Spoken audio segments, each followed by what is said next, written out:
That's right. Greetings, fellow Armchair Imagineers. Tiki here. And Pi my cake. And welcome to the third recap podcast for The Sorcerer's Apprentice, Homecoming Edition, hosted by the glorious Space Mountain Monorail Red and T Cool on the WDWMagic Imagineering forums. Woo! All right, that's right, folks. Tonight, we are here to talk about Stanza 3, Dance of the Hotels, which is, I gotta say, Pi, this was one of the most trying and challenging projects I've been a part of in some time, if only for the outside factors that kind of seeped into this week that made it hard for me to concentrate on the competition, which honestly we'll get to, because I kind of want to air them out in a public forum in some capacity. I don't want to get too deep into that conversation, but we'll get to it because it played a role here. This was a bit of a belly flop on Team Castle's part, wouldn't you say? I mean, yeah, I can't think of much nicer way to say that. But yeah, belly flop. I think we had a really great concept, and maybe I should have suggested a vacation day or something like that and seen if that helped, looking back on it. But there was a lot of things that just weren't coming together, and a lot of people who had issues timing-wise this week. It was just a tough week for the team, I think. But I think what we have up there, even if it's not complete. You can see we even have slides missing, and even besides the ones that are still in there, slides early in the day that got cut out of the presentation and things like that. It still, what we have, I think, turned out good. I think we had a good concept. It just wasn't fully developed.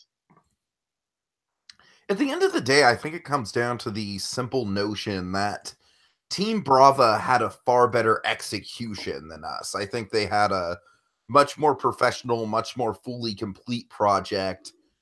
Whereas I honestly kind of strongly feel like Team Castle had the better overall concept and idea, or at least the more original concept. You know, I'll agree with that. I think in concept, ours is I won't say like a lot better or anything like that, but I think without the execution, just the concept, ours I think was definitely the better one. So let's get into it. We'll start with the winning project, as we always do, because the winning project gets the oh god. All right, Pi, I'm gonna bore you with a little bit of obscure American Idol trivia. You ready? Go for it. I like obscure trivia. In American Idol terminology, there was a little thing known as the pimp spot. What? Okay. The pimp spot was either the person who performed first or the person who performed last. So it would be either the person who would be like right at the top of the show or the person who would like end out the night. And the prevailing theory is that the pimp spot was always a producer favorite or a producer plant that they would want to like advance like further on in the game. Like if you kind of like track it through the early seasons, like, you know, the Kelly Clarksons and the Carrie Underwoods of the world would always get the pimp spots. That's kind of interesting. So that's what I'm giving away, folks, for all the winners of for the winners of each round is the pimp spot. Yep. That's one little perk. God. There's more jokes I could make here, but this is a family show, so let's just keep going. All right, so fun fact, Pi. Each time I see the name of this team's resort, my brain instantly registers Park Hopper. You know, I can see that. I had a similar thing farther down in the presentation on what was it, like Gaia Ong something. Oh. It's in like all caps on the outline. So as I was looking through the outline before I actually started reading it, it caught my eye because it looked like, when I read through it quickly, that it was just someone yelling "Gay Ang" And I was like, no, that's the wrong avatar from the Nickelodeon show. It was, what's her name? Korra that was gay, not Aang. You got that backwards. Oh, God. But yeah, so I had a little momentary dyslexia type moment too. But you can see with the look, it's like, it literally is almost, it's roughly, it's like 1 R short of being an anagram for Park Hopper. Oh, yeah, I can see that now. All right.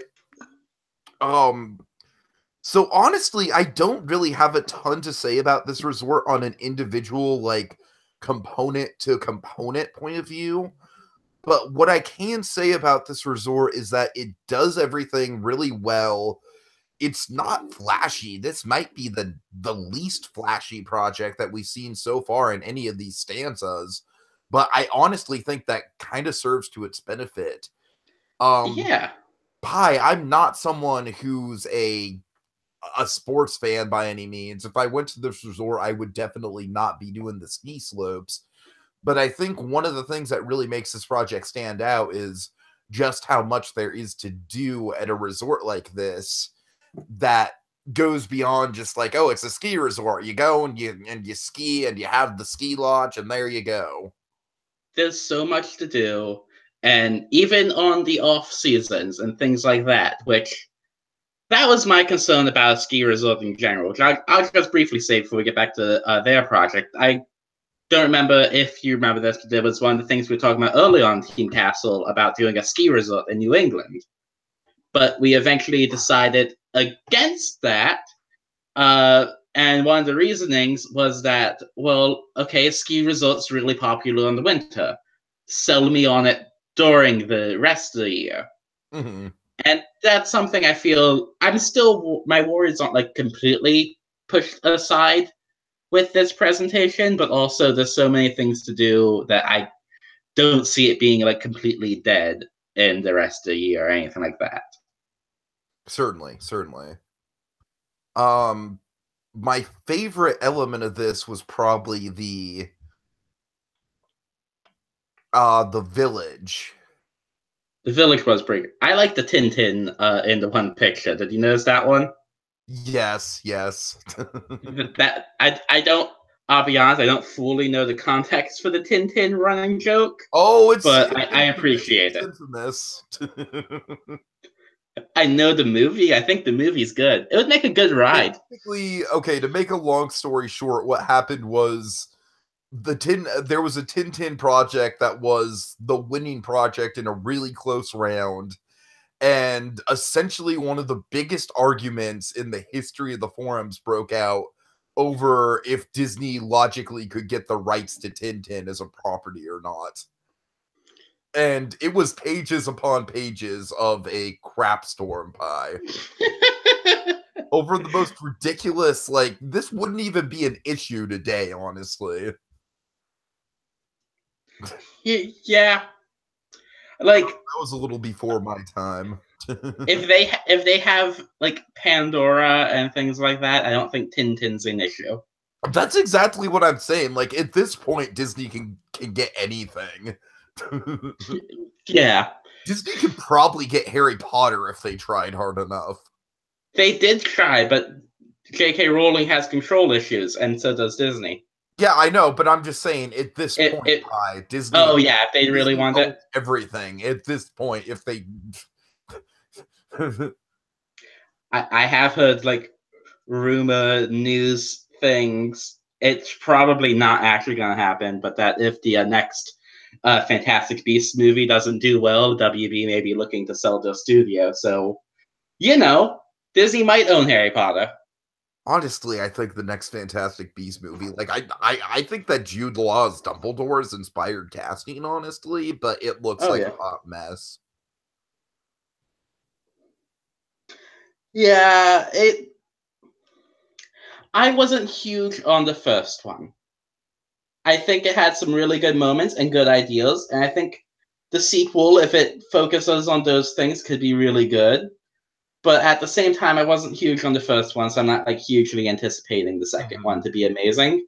I still am excited and we'll see it. But also, speaking of things we're seeing, the village. Yes, yes, yes. I just realized we've talked for like 5 minutes about Harry Potter. Oh, that's kind of standard for these podcasts, right? Yeah. I like including the gondolas. That was a neat thing. I do too. Yes. I think my favorite here. Yeah. I was gonna say I think my favorite is the Abominable Snowman Sports Emporium with the name drop of Harold and all. Uh-huh.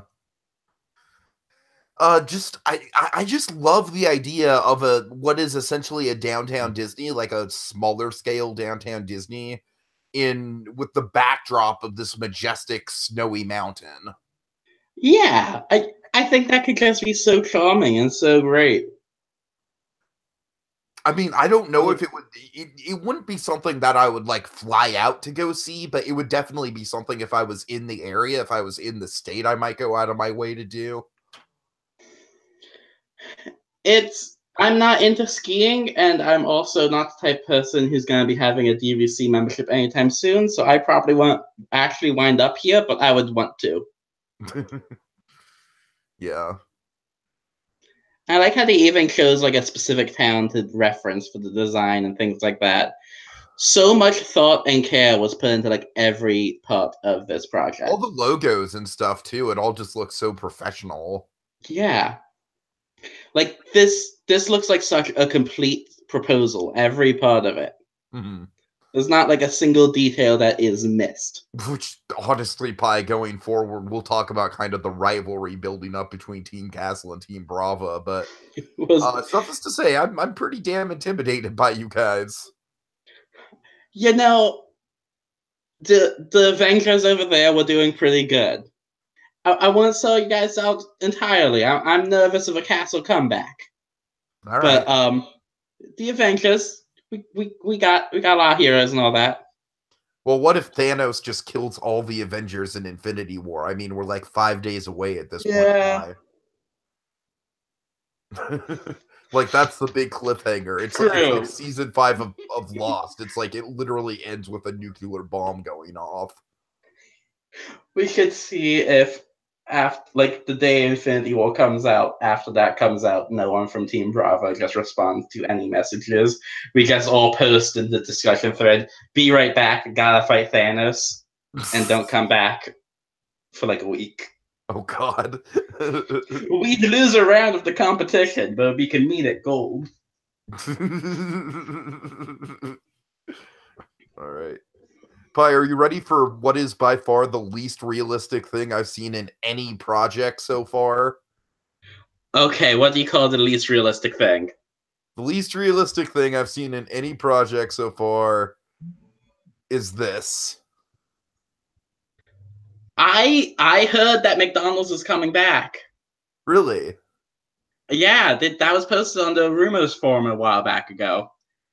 I don't know if it would be true, and they better not take away my waffle fries stand. I was in the internet community when the big McDonald's divorce happened, and it was not pretty. Yeah. I wasn't as active online, but I remember McDonald's was like everywhere in the parks, and then just being like so suddenly gone. Uh-huh. And it's like, oh, damn fry stands, Pi. I miss the fry stands, but the one in Frontierland has become my favorite place to eat in Frontierland or Magic Kingdom. Oh, that's they good. Have waffle fries, and it's the only place I know with waffle fries in Disney World. You know, it's funny. One of the fry stands at Disneyland, the one that used to be across from Splash Mountain, that's now Fowler's Gallery or Fowler's Galley, I think, or Harbor's. I think it's the Harbor Galley or something like that. Anyways, it serves a lobster bisque that Man-Eating Wreath to this day is still raving about. Nice. I've never had it. Does sound good. I'm kind of hit and miss when it comes to seafood, but anyways, yeah. Small nitpick here. I thought it was a little bit of a missed opportunity to not expand on Country Bears. I will say that does feel like it's one of the few things with how developed like every part of this is. I also would have liked to see more. That's like the one thing in this project where I'm like, oh, we don't get any more of that. I won't mind a bit more of that. And it's not like they don't have anything about it or anything like. Well, they don't have much, but like everything is so well. They literally don't developed describe the everywhere. show at all. Like, we don't even know if it's like a show with animatronics or a show with the costumed characters. I thought they did. I thought they did explain it later. Am I remembering I wrong? must have missed that. I thought I remembered seeing that. Yeah, they do the Country Bear Cabaret. It's not like a lot. It's in the things to do resort activities. Take a break from the slips with this all new variation on the classic. Yeah, it involves it's a comical cabaret plays throughout the day, but it also features non-bear performers specified to be humans. So they do talk about it. It's just like the one thing in the project that would have liked more on than what they had. Gotcha. Oh, I love how they describe the Borealis Steakhouse. That just sounds amazing. Yeah. I mean, it's like it's not even really that fancy of a theme. It's just like it just seems like a really freaking nice place to eat. Yeah, it feels like the type of thing that's gonna have like big lines or like waits to get reservations or things like that. Mm-hmm. It's the thing to do at that resort. Like, oh, you didn't eat at Borealis's? Did you even really go? Kind of thing. Exactly. All right, so let's talk about the Park Hopper resort activities. Yeah. Sorry, guys, I'm not going to let this Park Hopper thing go.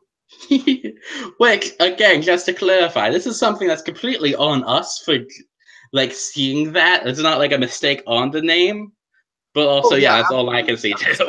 I'm just kind of goofing off about my own inability to pronounce it right. Oh yeah, I just wanted to clarify. It's not us making fun of the name; it's us making fun of ourselves. Yeah. So honestly, just this list of activities on its own, just kind of like, yep, I would stay here. Yeah, it's all really well done.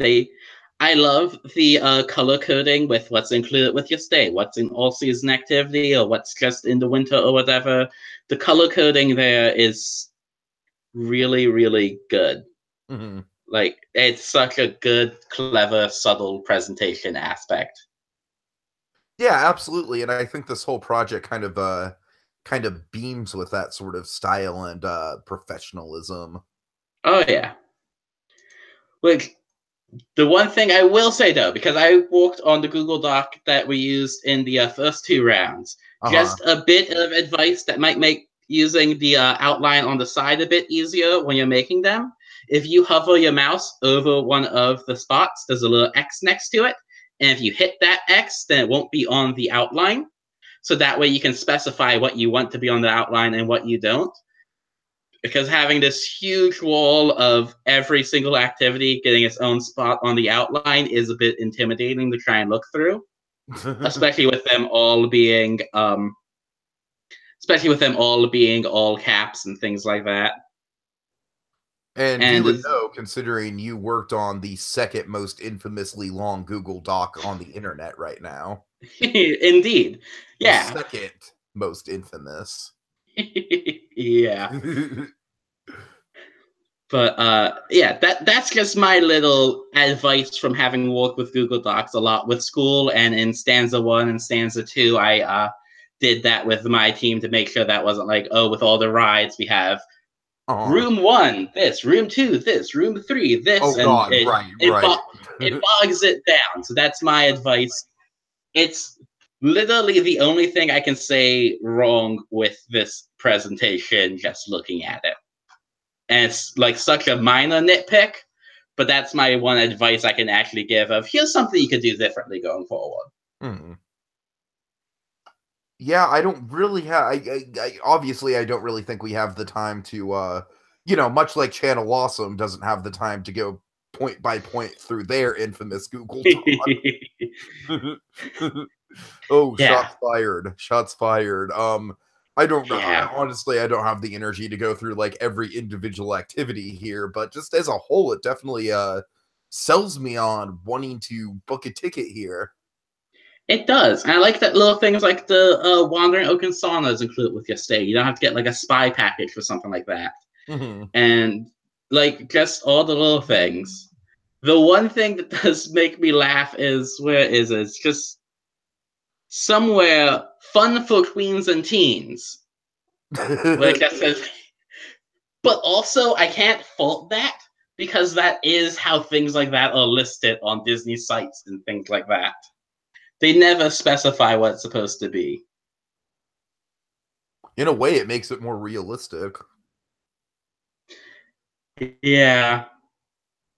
Exactly. It's the type of thing I can't fault, but I had to point it out because it made me laugh. Right. Pi, have you seen the compilation that some jerk with a camera made of all the different times that Disney says the word magic in one travelogue? No, but I feel like I have to now. It's like you would think it's a lot, but it's probably even more than you're thinking. Yeah. Magic, magical, magic, magic.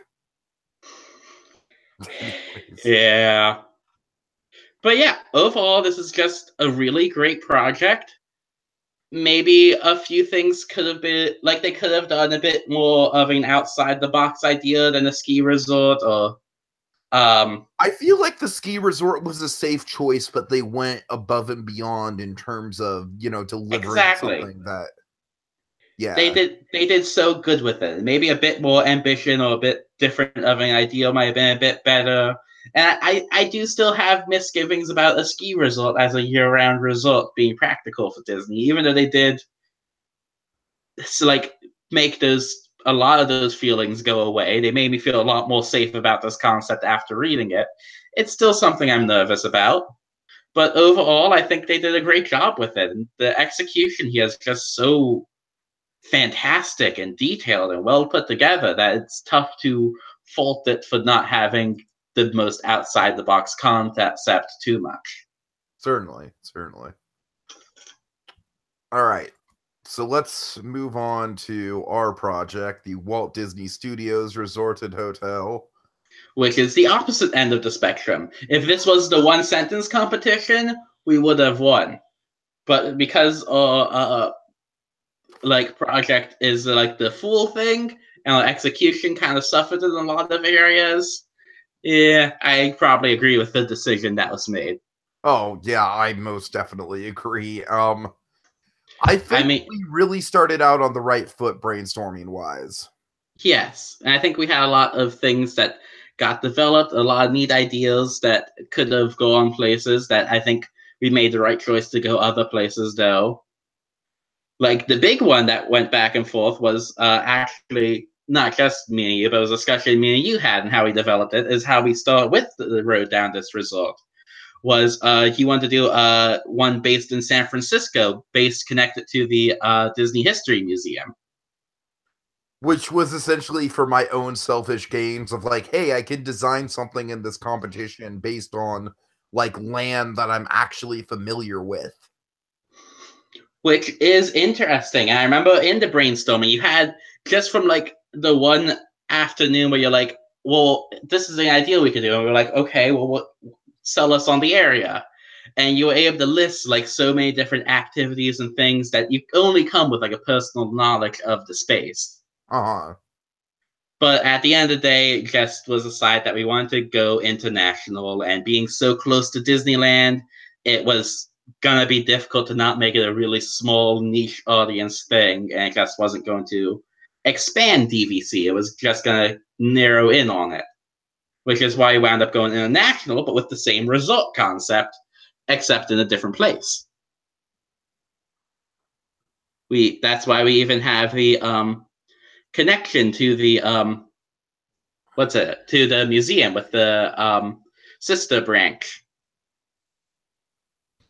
Yeah, sorry, I'm just gonna get on to I really don't think there's a reason to screen share our actual project because it's kind of incomplete, so I'm just kind of trying to get onto our proper logo. Fair enough. That can work too. Yeah. Yeah, I mean, in regards to deciding to go with the international park over San Francisco, I think the fact of the matter is with San Francisco, it would have been incredibly boxed in. We would have been able to do much at all. It would have literally just been for the novelty of having it be in San Francisco and having it be steps away from the original museum. So honestly, at the end of the day, even though I was the one pushing San Francisco, I was also one of the first people to kind of jump ship and be like, yeah, probably international would be the smarter move.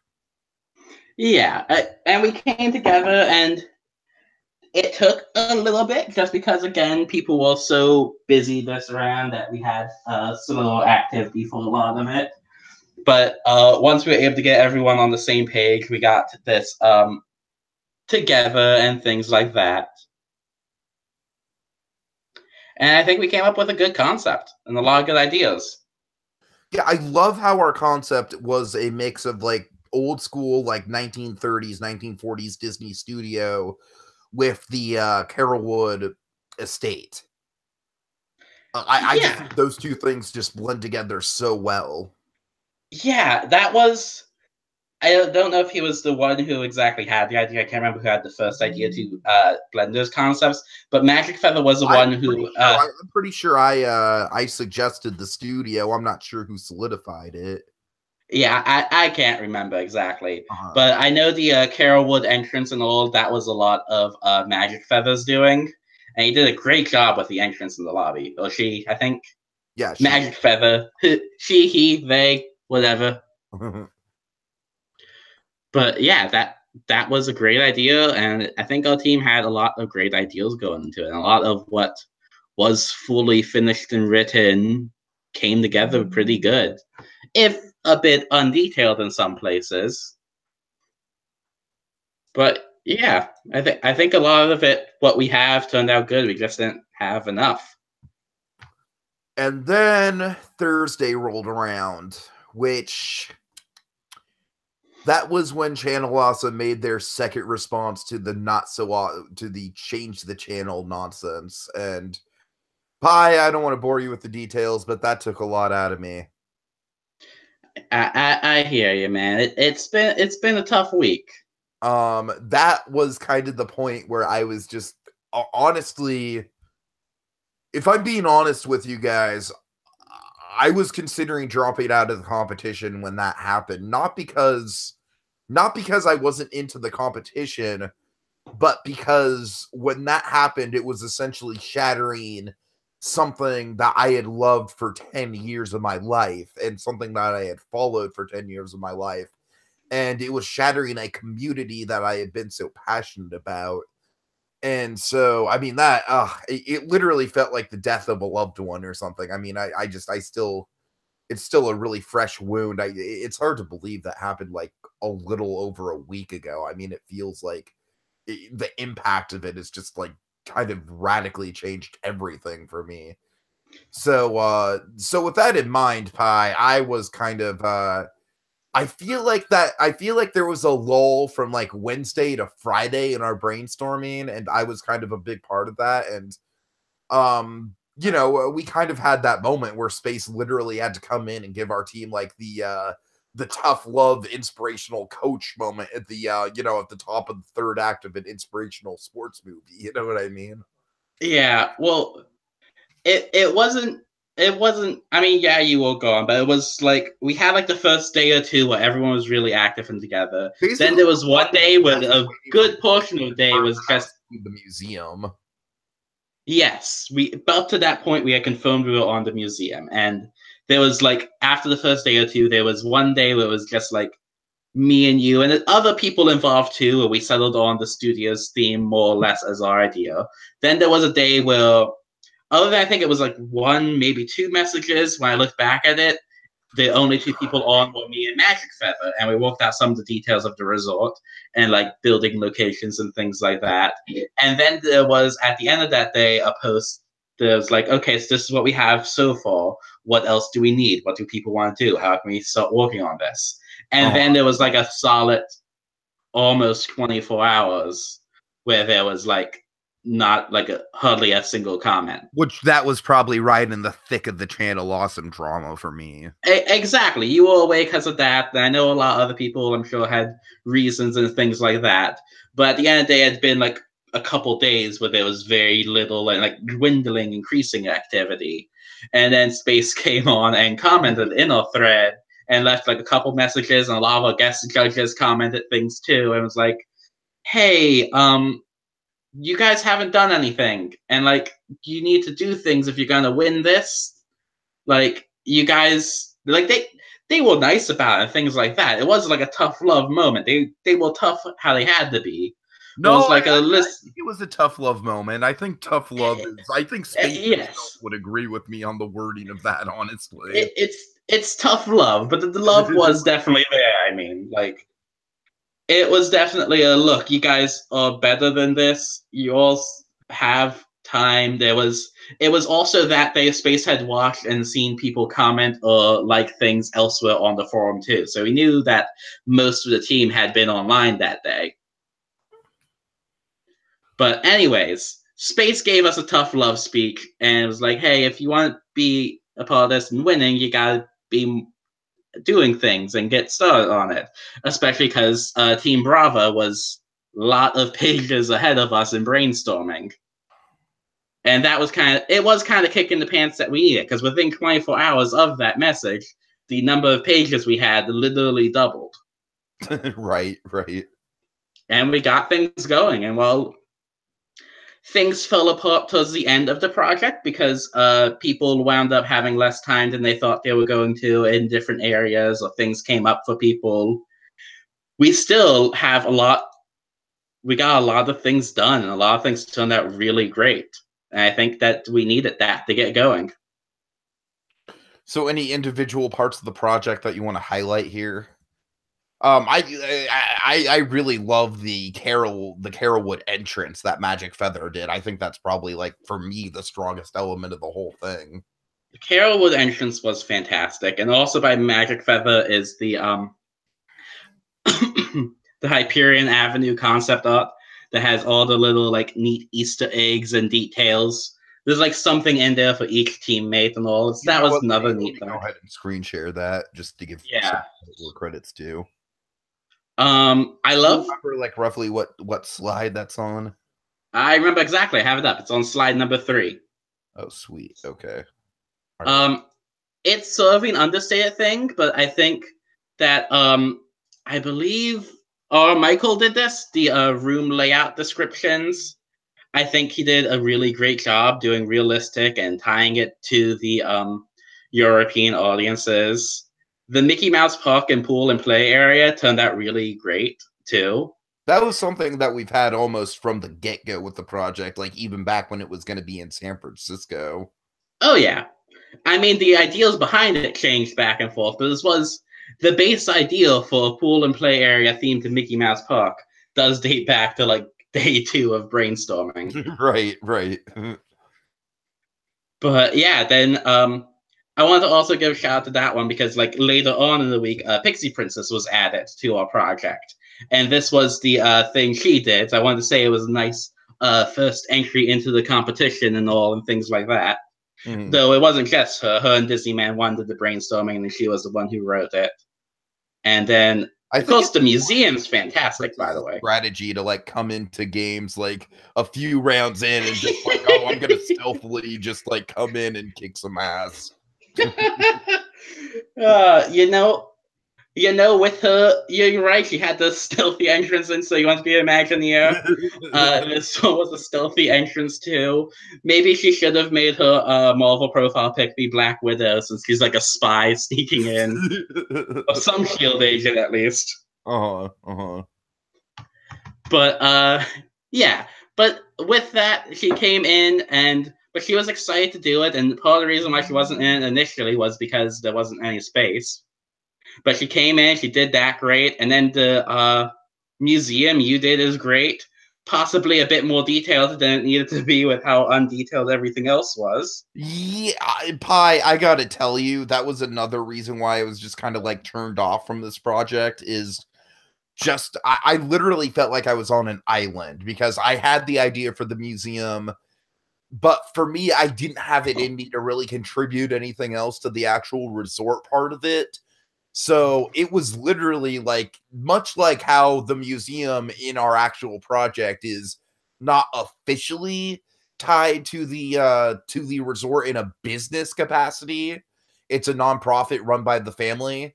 Much in that way, I felt very disconnected from the rest of the team. It was nothing to do with, like, obviously the team wasn't like ostracizing me or anything like that. Of course not. It was just, from me going through my trauma with Channel Awesome, and then also just literally the museum being the foundation for every idea I had in the project. That was a struggle, and I did the best I could with the museum, but I knew that would be an issue. I knew that at the end of the day, it ran the risk of overshadowing the actual hotel. And I got to admit, I was kind of conscious of that while writing it.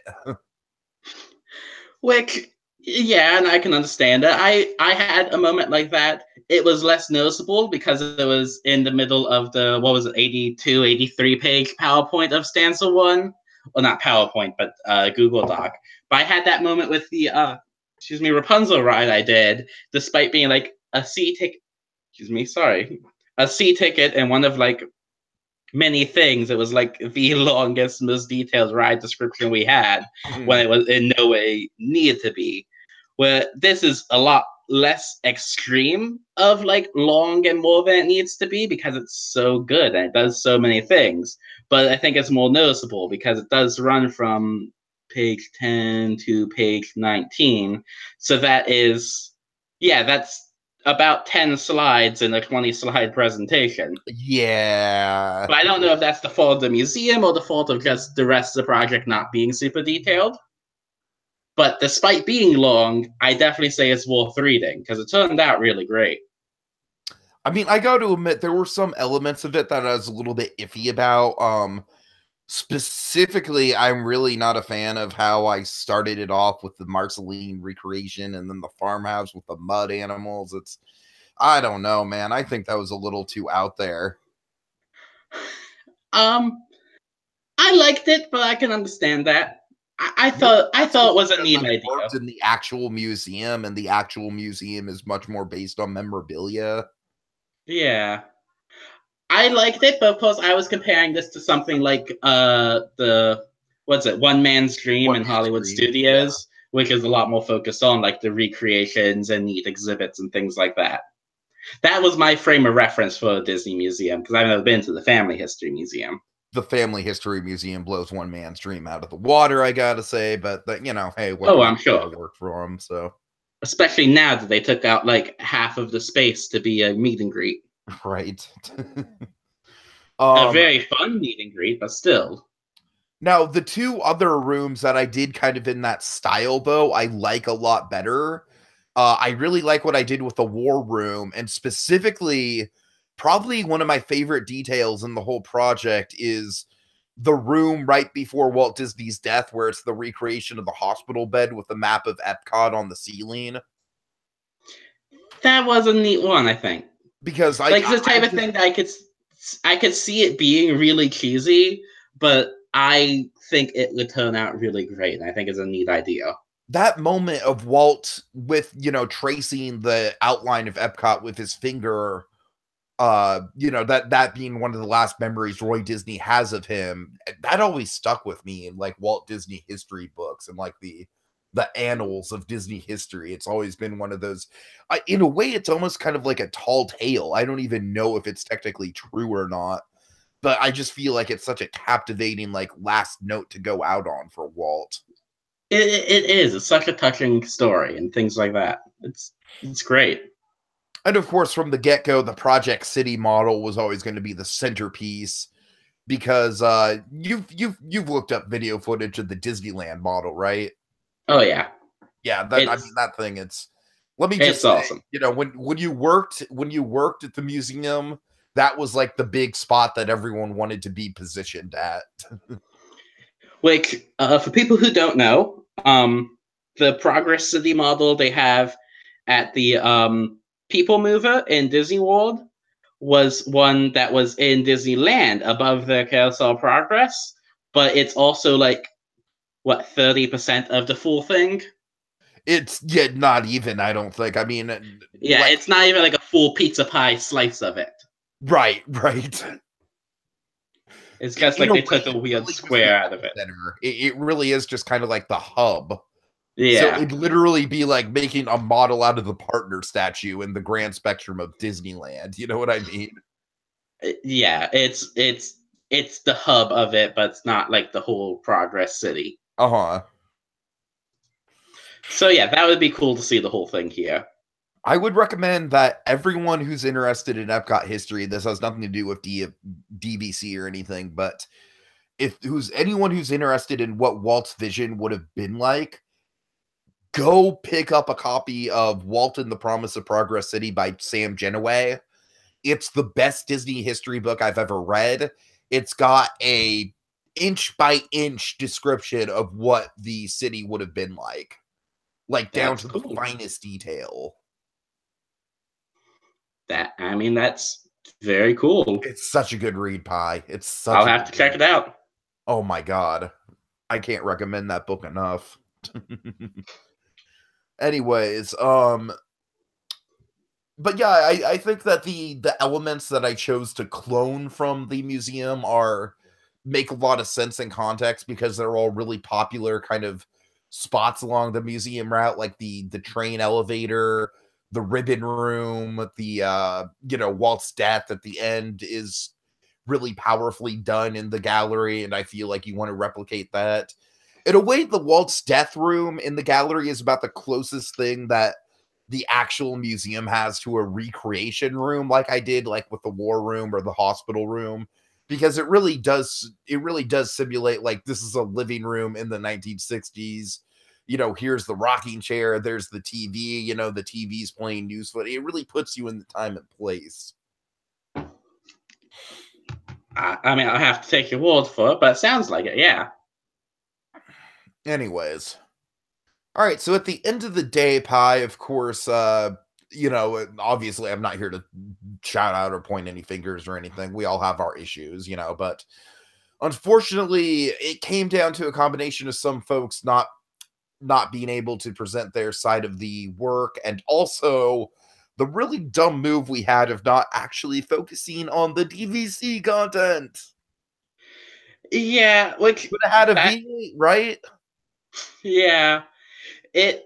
There was originally plans for more DVC throughout the project, but some things that got derailed last minute. Like, I mean, the most obvious is the actual details on the DVC. Things came up with ID Institute and all that, and it wasn't able to be completed and things like that. So that was gonna be like a big this is what it is and this is how it does it. But then there's other things like with the arts program that wound up with busy things coming up. We had to finish that one up last minute.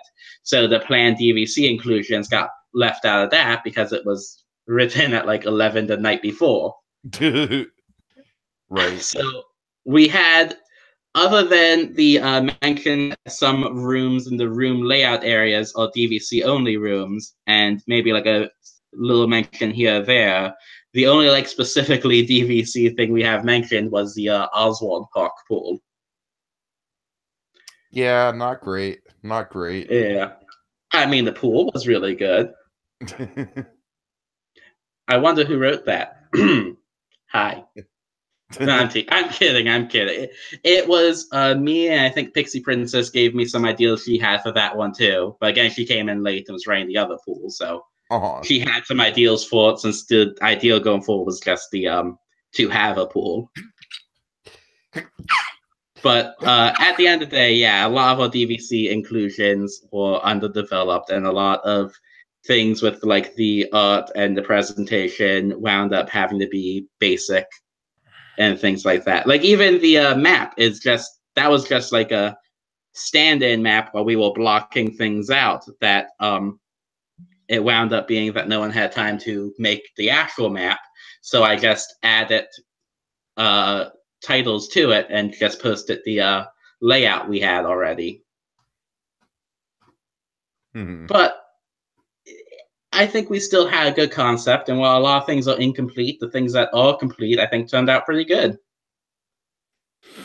So what do you think, Pi? Is there a rivalry brewing between Team Castle and Team Brava? Is there a little bit of friendly competition going on between the two?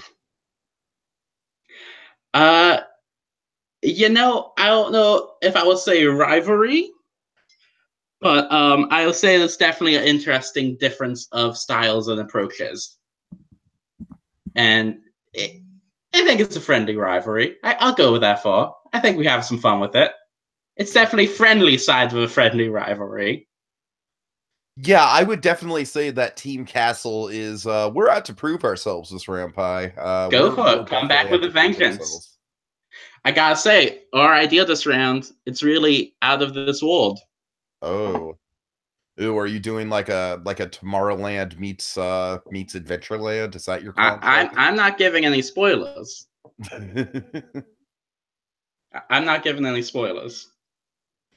Well, our project is entirely revolved around Survivor.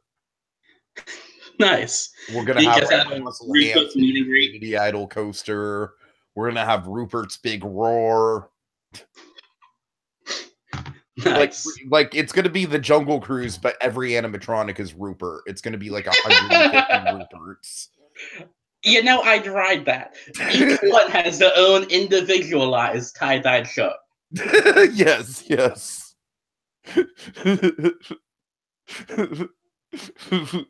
God.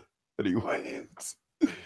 No, I'm really excited to see where the season progresses to. To be honest with you, I would not even mind from a storytelling point of view if we kept losing, because it just would just cement this rivalry even further. Like, don't get me wrong, I want to win, but I'm just saying, like, from a narrative point of view, it wouldn't be the worst thing in the world to have like this really dominant, like David versus Goliath sort of scenario going forward. I wouldn't. That could be a kind of interesting story. We give like a bit of like a underdog tale type of things like that. But I will say this: if judging by how good the first stanza came out, despite being so long and things like that, and knowing that people are on Team Castle still, though I'm on Team Brava now and all, knowing the people that like me and Pixie will switched over, but there's still so many people there that have so much talent. I definitely won't be surprised if you guys came back.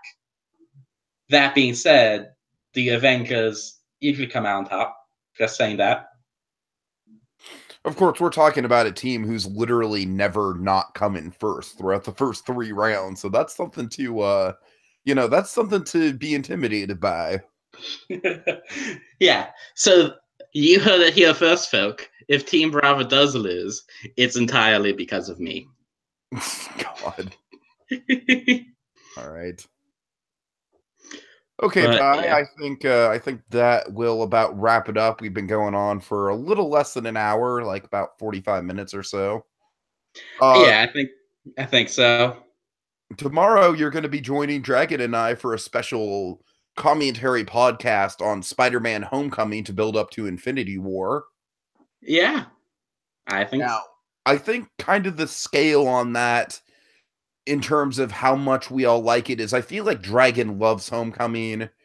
I feel like you really like it, and I feel like I enjoy it, but it's probably one of my least favorites in the MCU, especially compared to the Raimi Spider-Man movies, or the first 2 at least. So I feel like that's going to be an interesting commentary, and an interesting kind of like balance of different opinions on that one. I think it could be interesting. So, Pi, when are you seeing Infinity War? As soon as I can. I'm still trying to figure out what my final war schedules are with this semester, because this is the weekend right leading into finals week. So, I'm going to have like projects and things like that. And gotta see when I can go with people, but as soon as I can. Gotcha. Well, avoid spoilers, my friend. I'm gonna do my best. Essentially stay off the internet after Thursday. Thursday, 12:01 p.m. I just tossed my laptop into a river. No. Not even 12:01. More like Thursday. Let's see. The first screenings are going to be like Yeah, it's 7 gonna be like o'clock. 7. So like, Thursday at like 11. Yeah. God. All right. Well, I'm personally hyped for Infinity War, but that's neither here nor there when it comes to Imagineering. It's kind of the one predominant thing on my mind this next week. But Oh yeah. folks. The main thing to take away from this podcast is an Avengers Infinity War. It's Avengers Brava Castle War. Indeed. And that's it. That's my joke for the night. And I hope they remember you.